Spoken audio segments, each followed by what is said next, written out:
İnsan onsuz da məcburi şəkildə tabuta qoyulub Allahın huzuruna aparılacaq. O ölüm ki siz ondan qaçırsınız, Cümə surəsində Allah buyurur. Siz hökmən onunla görüşəcəksiniz, o sizin görüşünüzə gələcək, onunla görüşəcəksiniz, ona qovuşacaqsınız. Amma ağıllı insanlar o yolu ixtiyari şəkildə gedirlər. Bir gün insanın üzünü Allahın huzurunda torpağa qoyacaqlar və üstünü örtəcəklər. Amma ağıllı adamlar diri olduqları halda özləri üzünü torpağa qoyur. Deyir, ya Latif, irham abdəkə zəif. İlahi, zəif bəndəyə rəhm elə.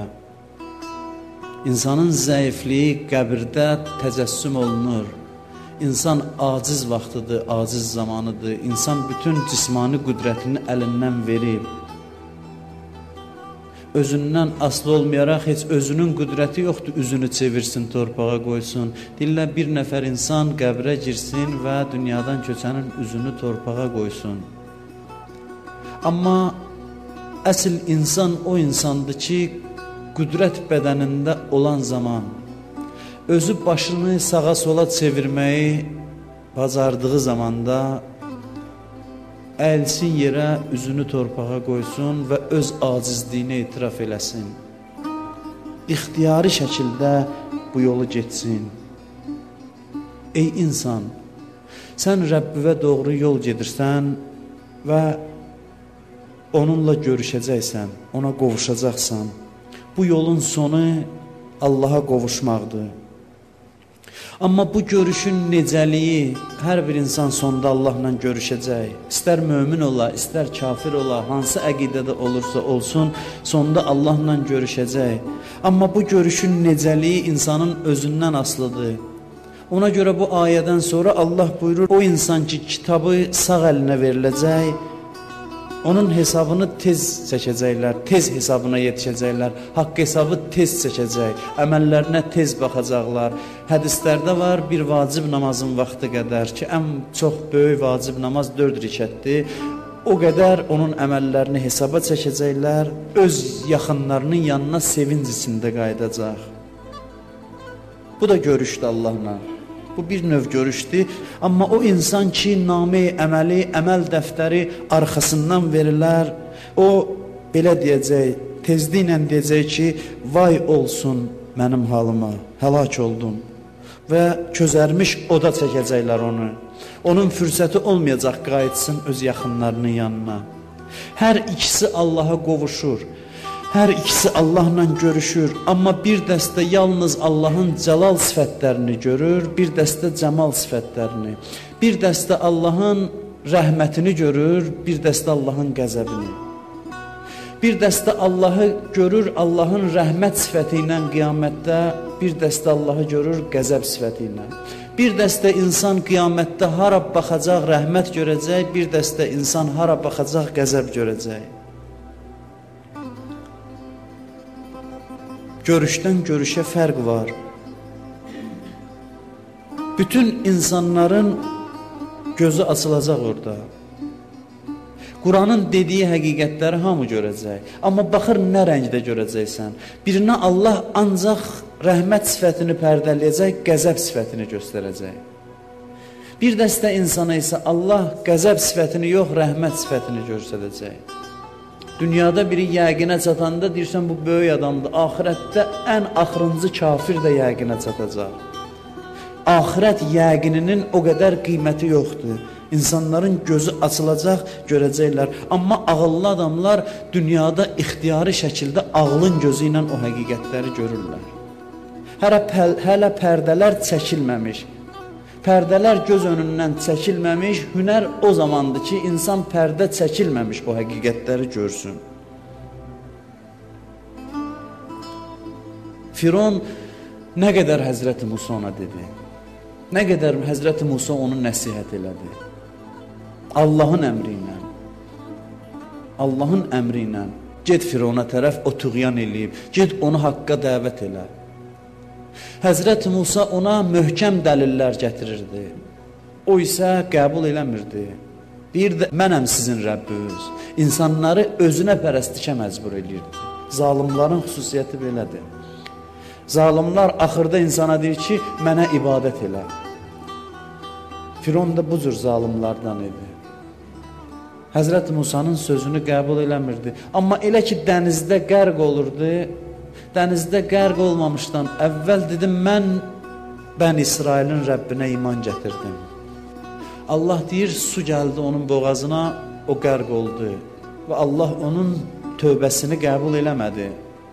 Ona görə ki, artıq iş işdən keçmişdi. O zaman lazım idi iman gətirmək ki, hələ pərdələr gözün önündən çəkilməyib. Ancaq toplayım, yığım və yığdığımı qoruyum. Bunun üçün yaşayan insanlar həqiqəti görə bilmir. Deyirlər, o insanlar həmişə iki sıxıntıdadırlar. Bir mal toplamaq əziyyəti, bir də malı qorumaq əzabı. Həmişə sıxıntının içindədirlər. Sən elə bilirsən ki, o naz-neymət içində yaşayanların dərdi yoxdur. Bəzən biz elə düşünürük. Buyurur, kim ki mənim zikrimdən üz döndərdi, məndən üz döndərdi, ona sıxıntılı həyat verərəm. O həmişə sıxıntı içində olar. Bu qədər eyş-işrət, bu qədər narkotika aludəçiliyin nəyin nəticəsidir? Çünki insanlar bu həyatdan zövq ala bilmir. İmkanlı insanlar belə xəyali həyat yaradırlar özləri üçün. Allah buyurur ki, onun həyatını təng eləyərik, sıx eləyərik. Onun sıxıntı içində yaşayar, sıxıntı içində yaşayar və dünyadan köçməyi necədir? Mələklər onun arxasına və üzünə vurarlar. Onun ölümü belə olar. Dünyanın mələkləri arxadan onu vurar ki, ölümün çatdı, çıx get buradan. Dillər dünyanın torpağın da acığı gələr o insanlardan. Kafir onun üzərində yeriyəndə torpaq da nalə eləyər. Və dünyadan köçəndə sevinər. Yer üzündə olan bütün varlıqlar sevinər ki, bunun iyrənc vücudundan azad oldu. Mələklər arxadan vurar, get və axirət mələkləri də üzünə vurarlar. Quran buyurur. Üzünə vurarlar ki, niyə əli boş gəlmirsən? Heç nə gətirməmsən. Buradan qovarlar, orada da xoş qarşılamazlar. Üzünə və arxasına vurarlar. Dar bir yerdə qərar tutar və sıxıntı içində əbədi olaraq yaşayar. Amma əgər qəlbi nuranidirsə, kim Allahdan çəkinsə, təqvalı olsa, Allah ona məxrəc verər. Məxrəc çıxış yeri deyirlər, çıxış yolu deyilir. Ən çətin hadisədə Allah üzünə qapı açar. Heç bir hadisə onu sıxmaz. Hər hadisədə aram olar. Çıxış yolunu Allah göstərər və yarzuquhu min haysu la yahtesib. Güman eləmədiyi yerdən ruzi yetirər. Ən çətin məqamda, sıxıntı məqamında Allah qapılarını açar. Heç bir hadisənin içində sıxılıb aradan getməz. Kim Allahdan çəkinər, ən çətin məqamda Allah kömək eləyər və heç bir hadisə onu sıxıntıya salmaz. Bir cavan uşaq idi Həzrəti Yusif. Onu quyunun içine atmışdılar. Öz halınızı təsəvvür eləyin. Dərin bir quyunun içindəsən. Adamsız bir səhrada. Biz olsuq nə hala qalarıq? Həzrəti Yusif Allaha təvəkkül elədi. Bir karvan keçəndə o quyuya bir şey salladılar. Çəkəndə Yusif oturdu, çəkəndə gördülər bir cavan oğlandı. Onlar dedilər ki, bu bir cavandır, cavan oğlandı. Onu qul elədilər, qul kimi aparıb bazarda satdılar. Misirin şahı o qulu aldı. Ondan sonraki hadisələrin hamısını bilirsiniz. Sonra zindana düşdü, sonra zindandan azad oldu Züleyxanın hilələri ilə. Yavaş-yavaş o hadisələri danışmıram. İş belə gəldi ki, Həzrəti Yusif oldu Misirin şahı. Züleyxa isə əri taxtdan düşdü, özü də kör idi, qoca bir qadın idi, küçədə oturmuşdu, dedilər Yusif keçir. Bilmirəm, gözü kör idi, ya zəif görürdü, gözləri zəifləmişdi. Yusif keçəndə, Yusif də tanımır Züleyxanı. Yanından keçəndə Züleyxa baxdı, Yusifə dedi, Şükür olsun o Allaha ki, qulları ona itayətə görə əziz elədi, mülk sahibi elədi. Və şükür olsun o Allaha ki, mülk sahiblərini, sərvət sahiblərini ona günah elədiklərinə görə qul elədi. Həzrəti Yusufə Züleyxanın bu sözü nəsihət oldu ki, insan əgər Allaha bağlanarsa, Allah zikri ilə yaşayarsa, ən çətin məqamlardan Allah özü onu çıxardar və bütün dünyanın çətinlikləri insan üçün asan olar. Əleyhissalam buyurur ki, kim dünyada zahid olsa, dünyanın müsibəti ona asan olar. Ən çətin məqamda qəlbi narahat olmaz. Bunu eşitmişsiniz, sahabələrdən biri var imiş, qızını çox istəyərmiş. Bir qızı varmış, onu da çox istəyərmiş. Sahabə çöldə, səhrada, hardasa olur, işlə məşğul olur. Xanımı deyir ki, övlad dünyadan getdi. Bu evdə olmayanda.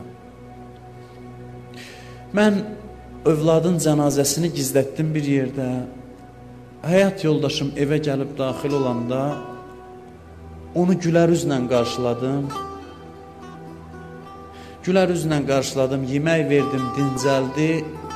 Tam aram olan vaxtda bir söz dedim ona. Dedim, qonşu bizə bir əmanət versəydi. Sonra da gəlib o əmanətini bizdən alsaydı, sən narahat olardın ya, yox. Demənə baxdı, dedi, yox. Bir halda ki, əmanət verib, özünündür, istədiyi vaxtı alsa, öz malıdır, niyə narahat oluram? Ondan sonra dedi ki, Allah bizə 5 il əvvəl bir əmanət vermişdi, qız övladı. İndi onu bizdən aldı. Bu şəkildə deyim, mən ona dedim. Elə şəkildə dedim ki, sahabə sonra danışır Peyğəmbərə ki, mən fikirləşdim ki, bir xanım bu mərifətdədirsə əgər, mənim üçün ayıbdır narahat olan. Mən də dedim, əgər Allah vermişdirsə də Allah aldı, şükür edirəm Allaha. Həzrəti Peyğəmbər dedi, Allah o gecə ona salih bir övlad nəsib elədi. Həmin gecə salih bir övlad Allah ona yazdı, nəsib elədi.